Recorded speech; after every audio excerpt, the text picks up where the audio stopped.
Título 3º. Governo Municipal e Administração Pública. Capítulo 1º. Dos princípios gerais. Artigo 48. A administração pública municipal é o conjunto de órgãos e entidades institucionais, orçamentários, financeiros, patrimoniais e humanos dotado de poder normativo, regulamentar, de polícia, disciplinar e hierárquico, destinado ao fomento, intervenção, serviço público, legislativo e execução das decisões do governo para a consecução dos interesses coletivos. Parágrafo 1º. A administração pública municipal direta compreende os órgãos e serviços da estrutura administrativa do Poder Executivo, ou do Poder Legislativo. Parágrafo 2º. A administração pública indireta compreende as entidades dotadas de personalidade jurídica própria realizada por: Inciso 1º. Autarquia. Inciso 2º. Fundação de direito público ou privado. Inciso 3º. Empresa pública. E. Inciso 4º. Sociedade de economia mista. Artigo 49. A administração pública direta e indireta de todos os poderes do município de Cuiabá obedecerá aos princípios de legalidade, impessoalidade, moralidade, publicidade e eficiência, e também ao seguinte. Inciso 1º. Os cargos, empregos e funções públicas são acessíveis aos brasileiros, que preencham os requisitos estabelecidos em lei, assim como aos estrangeiros, na forma da lei. Inciso 2º. A investidura em cargo ou emprego público depende de aprovação prévia em concurso público de provas, ou de provas e títulos, de acordo com a natureza e a complexidade do cargo ou emprego, na forma prevista em lei, ressalvadas nomeações para cargo em comissão declarado em lei de livre nomeação e exoneração. Inciso 3º. O prazo de validade do concurso público será de até 2 anos, prorrogável uma vez, por igual período. Inciso 4º. Durante o prazo improrrogável previsto no edital de convocação, aquele aprovado em concurso público de provas, ou de provas e títulos, será convocado com prioridade sobre novos concursados para assumir cargo, na carreira. Inciso 5º. As funções de confiança, exercidas exclusivamente por servidores ocupantes de cargo efetivo, e os cargos em comissão, preenchidos por servidores de carreira nos casos, condições e percentuais mínimos previstos em lei, destinam-se apenas às atribuições de direção, chefia e assessoramento. Inciso 6º. É garantido ao servidor público o direito à livre associação sindical. Inciso 7º. O direito de greve será exercido nos termos e nos limites definidos em lei específica. Inciso 8º. A lei reservará percentual dos cargos e empregos públicos para as pessoas portadoras de deficiência e definirá os critérios de sua admissão. Inciso 9º. A lei estabelecerá os casos de contratação por tempo determinado, para atender a necessidade temporária de excepcional interesse público. Inciso 10. A remuneração dos servidores públicos, e o subsídio de que trata o artigo 56 somente, poderão ser fixados ou alterados por lei específica, observada a iniciativa privativa de cada caso, assegurada a revisão geral anual, sempre na mesma data e sem distinção de índices. Inciso 11. A remuneração e o subsídio dos ocupantes de cargos, funções e empregos públicos da administração direta, autárquica e fundacional, dos membros de qualquer dos poderes do município, dos detentores de mandato eletivo, e dos demais agentes políticos, e os proventos, pensões ou outra espécie remuneratória percebidos cumulativamente, ou não, incluídas as vantagens pessoais, não poderão exceder o subsídio mensal, em espécie, dos ministros do Supremo Tribunal Federal. Inciso 12. Os vencimentos ou subsídio dos cargos do Poder Legislativo não poderão ser superiores aos pagos pelo Poder Executivo. Inciso 13. É vedada a vinculação ou equiparação de quaisquer espécies remuneratórias para o efeito de remuneração de pessoal do serviço público. Inciso 14. Os acréscimos pecuniários percebidos por servidor público não serão computados nem acumulados para fins de concessão de acréscimos ulteriores. Inciso 15. O subsídio e os vencimentos dos ocupantes de cargos e empregos públicos são irredutíveis, ressalvado o disposto na Constituição Federal. Inciso 16.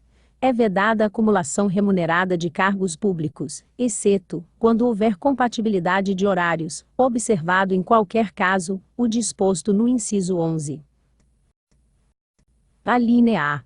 A de 2 cargos de professor. Alínea B. A de um cargo de professor com outro técnico ou científico, ou.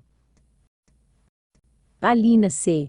A de 2 cargos ou empregos privativos de profissionais de saúde, com profissões regulamentadas. Inciso 17. A proibição de acumular estende-se a empregos e funções e abrangem autarquias, fundações, empresas públicas, sociedades de economia mista, suas subsidiárias, e sociedades controladas, direta ou indiretamente, pelo poder público. Inciso 18. A administração fazendária e seus servidores fiscais terão, dentro de suas áreas de competência e jurisdição, precedência sobre os demais setores administrativos, na forma da lei. Inciso 19. Somente por lei específica, poderá ser criada autarquia e autorizada a instituição de empresa pública, de sociedade de economia mista, e de fundação, cabendo à lei complementar, neste último caso, definir as áreas de sua atuação. Inciso 20. Depende de autorização legislativa, em cada caso, a criação de subsidiárias das entidades mencionadas no parágrafo anterior, assim como a participação de qualquer delas em empresa privada. Inciso 21. Ressalvados os casos especificados na legislação, as obras, serviços, compras e alienações serão contratados mediante processo de licitação pública, que assegure igualdade de condições a todos os concorrentes, com cláusulas que estabeleçam obrigações de pagamento, mantidas as condições efetivas da proposta, nos termos da lei, o qual somente permitirá as exigências de qualificação técnica e econômica indispensável à garantia do cumprimento das obrigações. Parágrafo 1º. A publicidade dos atos, programas, obras, serviços e campanhas dos órgãos públicos deverão ter caráter educativo, informativo ou de orientação social, dela não podendo constar nomes, símbolos ou imagens que caracterizem promoção pessoal de autoridades ou servidores públicos. Parágrafo 2º. A não observância do disposto nos incisos 2º e inciso 3º, implicará a nulidade do ato, e a punição da autoridade responsável, nos termos da lei. Parágrafo 3º. A lei disciplinará as formas de participação do usuário na administração pública direta e indireta, regulando especialmente. Inciso 1º. As reclamações relativas à prestação dos serviços públicos em geral, asseguradas a manutenção de serviços de atendimento ao usuário, e a avaliação periódica, externa e interna, da qualidade dos serviços. Inciso 2º. O acesso dos usuários a registros administrativos, e as informações sobre atos de governo, observado o disposto no artigo 5º, x e 33 da Constituição Federal, e Inciso 3º. A disciplina da representação contra o exercício negligente ou abusivo de cargo, emprego ou função na administração pública. Parágrafo 4º.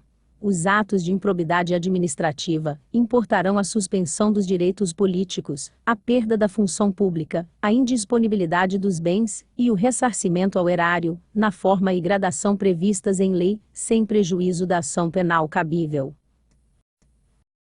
Parágrafo 5º. A lei estabelecerá os prazos de prescrição para ilícitos praticados por qualquer agente, servidor ou não, que causem prejuízos ao erário, ressalvadas as respectivas ações de ressarcimento. Parágrafo 6º. As pessoas jurídicas de direito público, e as de direito privado prestadoras de serviços públicos, responderão pelos danos que seus agentes, nessa qualidade, causarem a terceiros, assegurado o direito de regresso contra o responsável nos casos de dolo ou culpa. Parágrafo 7º. A lei disporá sobre os requisitos e as restrições ao ocupante de cargo ou emprego da administração direta ou indireta, que possibilite o acesso a informações privilegiadas. Parágrafo 8º. A autonomia gerencial, orçamentária e financeira dos órgãos e entidades da administração direta e indireta poderá ser ampliada mediante contrato a ser firmado entre seus administradores e o poder público, que tenha por objeto a fixação de metas de desempenho para o órgão ou entidade, cabendo à lei dispor sobre. Inciso 1º. O prazo de duração do contrato. Inciso 2º. Os controles e critérios de avaliação de desempenho, direitos, obrigações e responsabilidade dos dirigentes, e. Inciso 3º. A remuneração do pessoal. Parágrafo 9º. O disposto no inciso 9º aplica-se às empresas públicas e às sociedades de economia mista e suas subsidiárias que receberem recursos do município para pagamento de despesas com pessoal ou de custeio geral. Parágrafo 10. É vedada a percepção simultânea de proventos de aposentadoria decorrentes do artigo 60 desta lei, com a remuneração do cargo, emprego ou função pública, ressalvados os cargos acumuláveis na forma desta lei, os cargos eletivos e os cargos em comissão declarados em lei de livre nomeação e exoneração.